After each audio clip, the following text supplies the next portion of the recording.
Mike Tomlin is pissed. He is pissed that the Bengals got Joe Flacco, and it's hilarious.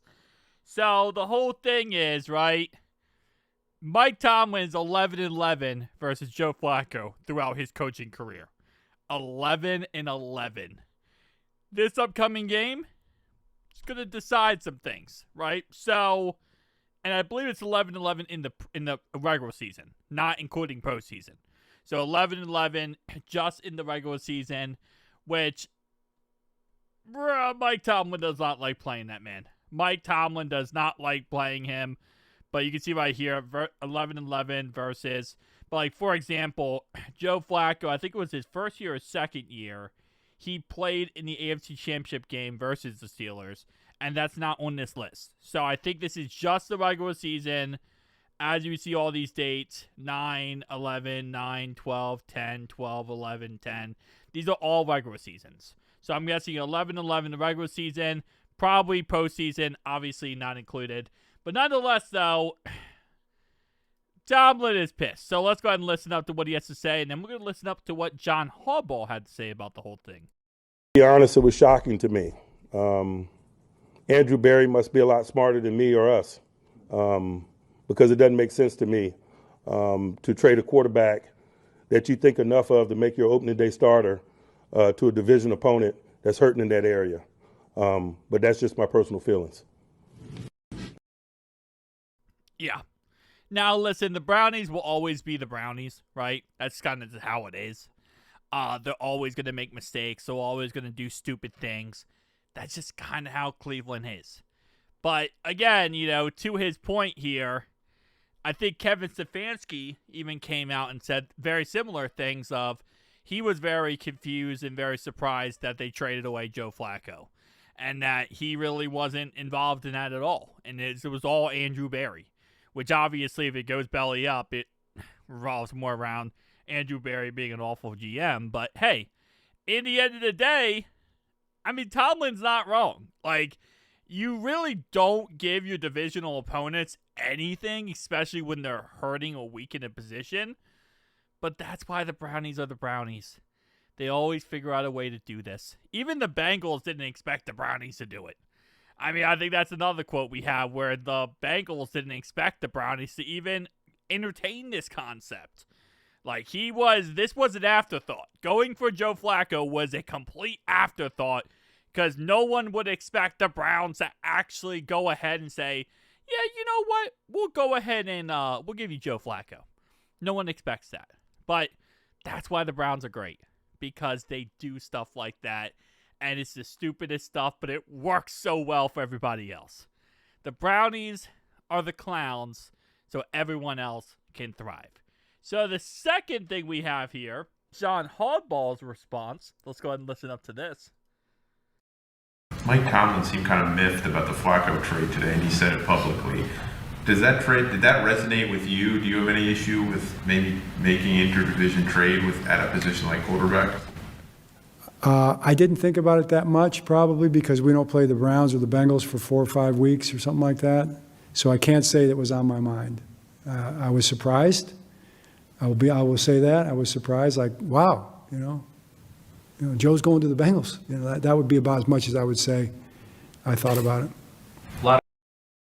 So a lot different of an opinion, obviously, than Coach Tomlin over there, who, I think in general, he just hates playing Joe Flacco.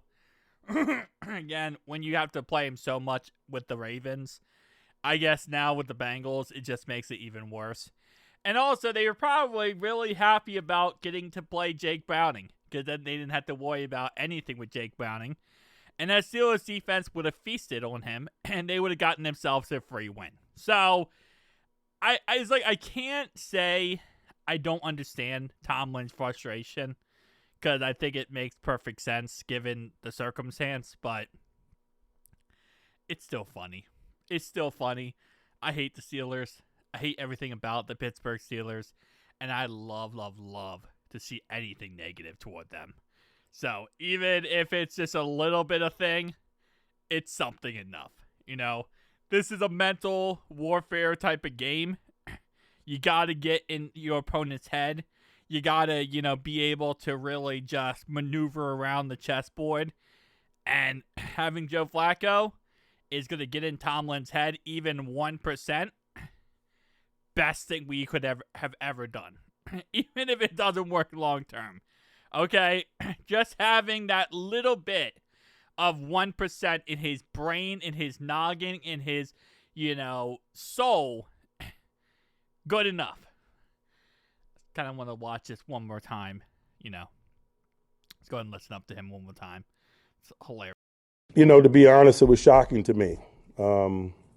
Andrew Berry must be a lot smarter than me or us, because it doesn't make sense to me to trade a quarterback that you think enough of to make your opening day starter to a division opponent that's hurting in that area. But that's just my personal feeling. So gorgeous. So gorgeous. Now, I will say, for the Brownies-wise, I'm actually really still surprised they didn't just go Shedeur Sanders week 1. Especially given the fact that he would have sold tickets and there would have been a lot of buzz around the Brownies for that reason. Now, obviously, the Brownies are sitting in the same spot they might be sitting in if they did start Shedeur Sanders. The only difference is they would kind of know now where they are with Shedeur Sanders, where right now they're in a weird spot where they have 2 quarterbacks, Shedeur and Dylan Gabriel, and not really much answers. So, again, like I said, I just love to see the Steelers, get ticked off about things. At first, I thought this was AI. That's another factor. Nowadays, with AI, man, you gotta really keep everything, in check, because AI is always a possibility that something is fake. Now, with that being said, guys, before we end off this video, I'd like to give a huge shout out to our members on our channel who help me do my thing every single day on this channel. We got 12 members right here. If you'd like to go ahead and become a member today, you can click the join button down below. You can also automatically get custom emotes you can use in the comment section and on live streams. So if you're in the comment section down below, you get custom emotes and stuff, which is awesome. The ones on your screen right here is the ones you get. The 6 you get right here. You also get a little badge next to your name that changes over time. So you can see right here, Mike Gibson does have an orange and white one. As you are a member month after month, you get a different color badge. So you go from like 1 month all the way up to 4 years, different badges. There's a lot of different badges. And then, of course, you also get the MVPs next to your name. So, little side note there. You also become a mod in my live stream as well. Tell me down below your thoughts and opinions. See you guys next one.